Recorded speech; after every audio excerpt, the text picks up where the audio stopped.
500 টাকা লাগবে বলছে, 500 টাকা কাঁচামালের গাড়ি, টমেটোর গাড়ি। কাঁচামালের গাড়ি ঢুকবে, আমার গাড়িতে টমেটো লোড আছে, কেন ঢুকবে না?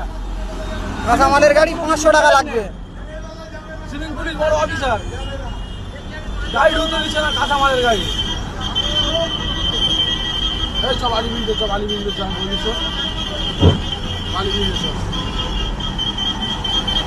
পুরো সব জাম থাক, পুরো জাম থাক।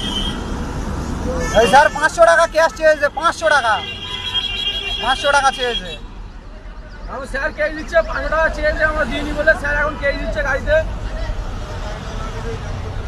এই দেখো কোনো নেম প্লেট নেই, এখানে ডিউটি করছে, কোনো নেম প্লেট নেই। মমতার পুলিশ দেখো, কি করে বিশ্বাস 500 টাকা করবো চেয়েছে। পুলিশ, কি করে বিশ্বাস করবো, কোনো নেম প্লেট নেই।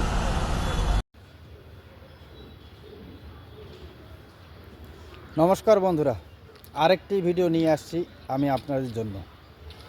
মানে কাঁচামালের গাড়ি, যিনি গাড়ি চালক তিনিই ভিডিও করছেন এবং বলছেন যে টমেটো লোড আছে এবং কাঁচামালের গাড়ি, তারপরেও 500 টাকা লাগবে।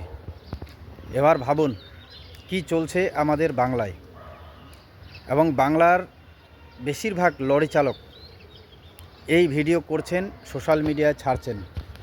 কিন্তু তারপরেও আমাদের প্রশাসন বলুন অথবা রাজ্যের পুলিশ মন্ত্রী বলুন, কোনো রকম হেলদোল নেই। এবং আমি যতবার এই সমস্ত ভিডিও করেছিলাম বা করেছি, আপনারা দেখছেন যে প্রত্যেক ভিডিওতে বলে থাকি যে আমাদের মুখ্যমন্ত্রী মমতা ব্যানার্জি তিনিই কিন্তু পুলিশ মন্ত্রী।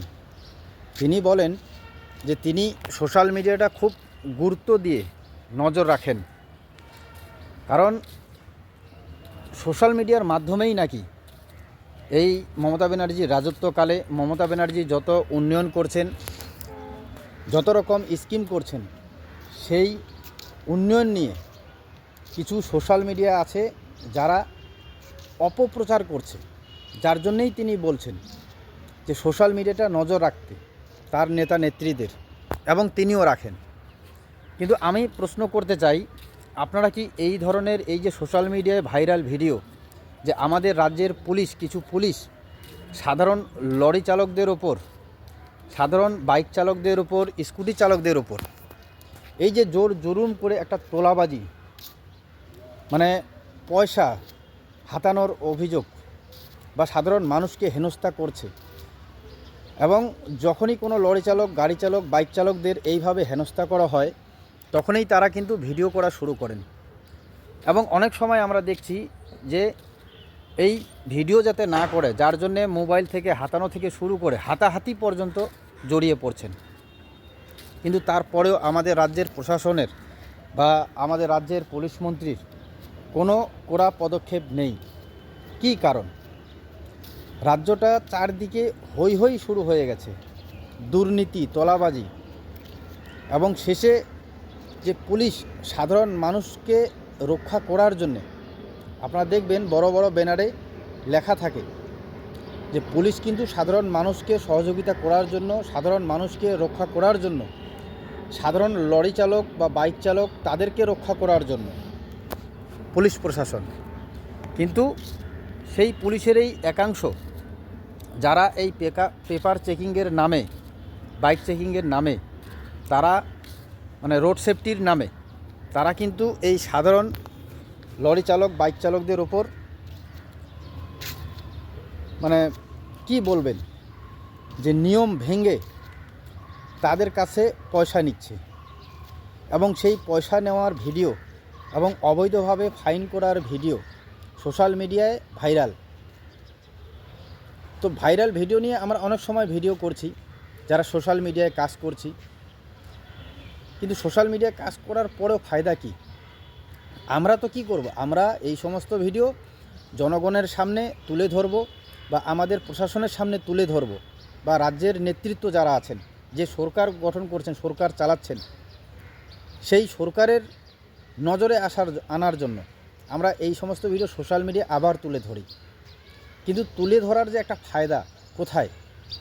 আমরা সেই কবে দেখেছি যে শিলিগুড়িতে একজন এসআই, একজন সিভিক ভলান্টিয়ার সাসপেন্ড হলো, মাঝে মাঝে খবরে শোনা যাচ্ছে যাচ্ছে বলতে অনেক আগে সেটা, কিন্তু সোশ্যাল মিডিয়ায় এই ধরনের ভিডিও ভাইরাল হওয়ার পরে তার প্রতি যে অ্যাকশন কে নেবে? আমাদের রাজ্য সরকার, আমাদের পুলিশ মন্ত্রী বা আমাদের প্রশাসন। কিন্তু হাজার হাজার ভিডিও ভাইরাল, পুলিশের একাংশের দাদাগিরি, পুলিশের একাংশ যারা মুখের ভাষা খারাপ করে ভিডিও করছে বলে তাদেরকে গালিগালাজ দেওয়া হচ্ছে। এমনকি এই ধরনেরও ভিডিও আমরা দেখেছি যে রাত 2টার সময়, গভীর রাতে, যে গাড়ি আটকে ফাইন দেওয়া হচ্ছে এবং সে ফোন করবে বলে তার মোবাইলও তাকে দেওয়া হচ্ছে না, মোবাইল কেড়ে নেওয়া হচ্ছে এবং অকথ্য ভাষায় গালিগালাজ করা হচ্ছে। কিন্তু তারপরেও আমাদের পুলিশ মন্ত্রী, আমাদের রাজ্য প্রশাসন উদাসীন। কী কারণ? কিন্তু যখন ভোট আসে, তখন ভোট চাওয়ার সময় কিন্তু আমাদেরকে এটাই বলা হয় যে জনগণের উন্নয়নের জন্য জনগণ যাতে তাদের অধিকার, সাংবিধানিক যে অধিকার, সেই অধিকার যাতে ভালো মতো পায়, সেই কারণেই কিন্তু আমাদের কাছে ভোট চায়। তারা সরকার গঠন করবে, ভালো করে রাজ্য প্রশাসনিক দিক চালাবে। কিন্তু আর কতদিন? আমাদের এই সরকারেরও তো 15 বছর পূর্ণ হয়ে গেল। নতুন করে উন্নয়নের পাঁচালী সেটা দেখিয়ে আমাদের কাছে ভোট চাওয়ার একটা আহ্বান জানাচ্ছেন, কিন্তু প্রতিনিয়ত এই ধরনের ভিডিও ভাইরাল হচ্ছে। সাধারণ মানুষকে শোষণ করছে, সাধারণ লরি চালকদের শোষণ করছে। এই যে অবৈধ তোলাবাজি, এটা রুখার দায়িত্ব কার? আমরা সকলেই জানি আমাদের রাজ্যের মুখ্যমন্ত্রী, তিনি আবার পুলিশ মন্ত্রী মমতা ব্যানার্জি। তো কাজেই আপনার প্রতি আবেদন থাকলো যে আপনার নজরে কি এই ভিডিও আসে না? যদি আসে, অবশ্যই আপনি এটা দ্রুত পদক্ষেপ করুন। আর আপনারা যারা এই ভিডিও দেখলেন, আপনারাও আপনাদের ব্যক্তিগত মত অবশ্যই জানাবেন। সজাগ থাকবেন। ধন্যবাদ।